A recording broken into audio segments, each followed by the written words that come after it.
Happy birthday to me. আজকের দিনটা বিশেষ, কারণ এই দিনে আমি এসেছিলাম পৃথিবীতে। আজ নিজের জন্মদিনে একবার পিছন ফিরে তাকাচ্ছি, দেখছি কতটা পথ পেরিয়ে এসেছি, কত কিছু শিখেছি, হারিয়েছি, আবার নতুন করে পেয়েছি। এই একটা বছর আমাকে অনেক কিছু শিখিয়েছে।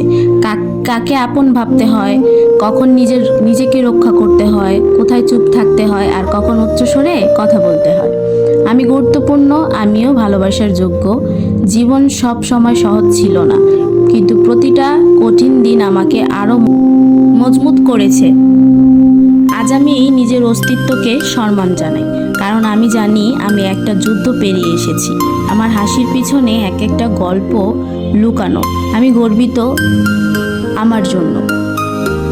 আমি কৃতজ্ঞ মহান আল্লাহ তাআলার কাছে যে আমি নতুন একটি সকাল দেখছি, রাত গড়িয়ে দিন পেরে হচ্ছে। জীবন থেকে যা চলে গেছে তা স্মৃতি, আর যা আসবে তা হলো ভবিষ্যৎ। সবাই আমার জন্য দোয়া করবেন মন থেকে।